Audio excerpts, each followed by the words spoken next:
Hey, what is going on, everyone? Hope you're doing absolutely amazing. In this video, I'm going to be walking you through a case study of one of my clients, Carmelo, who is a corporate Asian man who lost 85 pounds in 6 months eating Asian food every single week. And so, just a disclaimer before we get into this, because that sounds like a bold claim, right? These results are 100% real, but they are not typical results. All right, Carmelo's pace of weight loss was very, very above average in terms of the results we get for our clients. And of course, what you lose, how much you lose, how fast you lose the weight depends a lot on your starting point, the effort you're putting into it, and your consistency. And so your results will vary a ton. And so this is not a promise that you will get these type of results, but if you implement the steps I'm going to walk you through, where I'll kind of break down some tactics as well in terms of like what we did nitty gritty to help him achieve this, you can replicate those steps for sure. Okay. And so this is not a guarantee of results. Now, just want to share with you a little bit about where Carmelo was at before he joined us, right? His wake up call for him was that he hit his heaviest weight ever at 250 pounds. And that was the heaviest weight he's ever been at, right? He spent his entire 20s building his career as an insurance professional, just really working his ass off, working long hours. But along the way, just as his career was climbing and he was seeing success there, his weight was climbing as well, right? And like I said, he spent his entire 20s building a successful career, but ended up lacking the confidence to date and to kind of build relationships because of his appearance, right? And he also noticed that knee pain and joint pain started happening more frequently from carrying that extra 8,500 pounds that he was carrying. Okay. And so this is everything he'd already tried as well. He tried the keto, he tried the carnivore, he tried cutting out rice and noodles and kind of like white knuckling his way through restrictive diets, but it just ended up being this kind of yo-yo cycle. And you probably relate to this too, right? If you've if you tried any of these strict Western diets, you might lose weight temporarily, but then as soon as you go back to eating the way you normally would, it goes back up, and then you want to like lock in again, and then you try it, and then you lose weight, and then it kind of yo-yos back and forth, right? And 6 years ago, around COVID time, he actually lost 50 pounds on his own. So he knew he could lose the weight, but the keeping it off part was really, really difficult for him, right? Once life hit, he ended up gaining every pound back and then some. Now, the reason why it kept falling apart was because he had a lot of different life factors that didn't fit the plan he was trying to do for himself, right? He had client dinners with pretty much every week that he couldn't skip, long days at the office. He had a lot of stress with his job, and sometimes he caught himself stress eating after work. And so every plan fell apart the moment his real life got in the way. And in his own words, he didn't really know where to start, right? He had no plan to follow, no clarity, no direction. Okay. And so the shift that changed it is we built the plan around his life, not against it. We didn't ask him to cut out his Filipino foods, right? We didn't put him on a 6-day training schedule. We didn't ask him to skip the client dinners that came with his job. And we gave him structure and accountability to stay consistent through every season of his life. And so he wasn't stuck because he lacked discipline. He'd been trying stuff for years and years and years, right? He was stuck because, like I said, every plan he tried was built for someone whose life looked nothing like his. Okay. And so these are the 4 tactical steps that we did immediately to solve this problem. Number 1 is what I call the cultural food system, right? Nutrition was his real bottleneck. It wasn't workouts. It wasn't discipline. It wasn't anything else, right? Because before, he was eating a high fat, high calorie diet with no plan while trying to starve himself and barely eat anything during the day. But that would just end up backfiring on him when he got home from work, and he ended up wanting to snack and binge. And it was just a cycle over and over and over again, right? So the very first thing we did is we gave him a clear plan to follow and really taught him how to track his food in an app like MyFitnessPal, but do it reasonably so it didn't become a nuisance to him, right? And the tracking is so important. And I know people will push back on this and say like, well, I don't have time for that. It's like, it takes 5 minutes a day. And if you don't understand what food you're putting into your body and what it's made of, you will always be guessing and you will always be shooting in the dark. Just like you would track metrics in a business, or you would track your performance at work, or you would track your finances, your budget, you got to track your food to understand what's actually going on there, right? And for any of you who are doing this on your own, you can use this website here to calculate exactly, how many calories you should be eating, and how much protein you should be eating based on your age, weight, height, and average activity level. Okay, you can type that into the formula. It will spit out a number for you, and it's pretty darn accurate. Now, in terms of general guidelines too, you should be aiming to get around 0.8 to 1 gram of protein per pound of body weight every single day, 7 days a week, 52 weeks a year. That is 100% a non-negotiable if you want to actually lose body fat. Because even if you're in a quote unquote calorie deficit where you're eating less calories than you burn, sure, you'll lose weight. You'll see the number on the scale go down, but a huge chunk of that weight that you lose will be from muscle tissue, right? And so you don't want to lose muscle tissue. You want to hold on to, if not build as much muscle as you can so that you can maintain your strength and actually look lean and actually maintain your strength throughout that process. So protein, getting that protein every single day and hitting your targets is kind of like the insurance policy against you losing muscle while you're in a calorie deficit. So you got to make it happen, right? And pro tip to you when you're calculating your calories, this is where a lot of people mess up because they assume that they're way more active than they actually are. And so pro tip for you is when you go in there and you try to calculate it, make sure that you underestimate your activity level. So if it says like, hey, I'm moderately active, that's like 3 to 5 workouts a week, I would just go a level below that and just say I'm like lightly active, just to be safe, right? You can always adjust it later, but I'd rather you guys underestimate and be for sure within the range than overestimate and then kind of be frustrated that you're not seeing progress.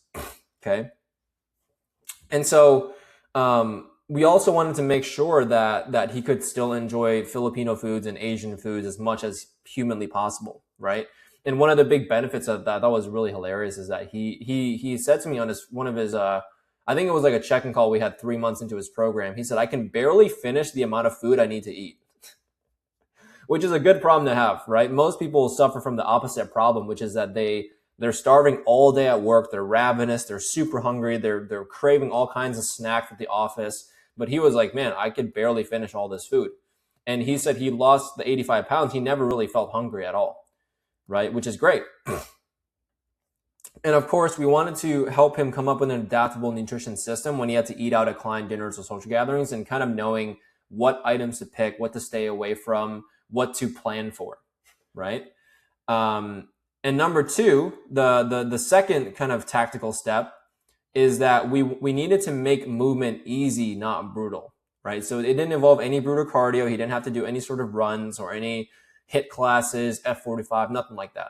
He just did daily walks in a way that he could actually stick to. And over time, we took him from being completely sedentary at work to gradually ramping up his step target to 10K plus per day to help him burn extra calories and obviously get more active in general. Right? So we don't just blast them right away, but we just like gradually ramp it up. And so something as simple as like being able to watch a couple Netflix episodes while you're walking is great, or even taking calls while you're walking, right?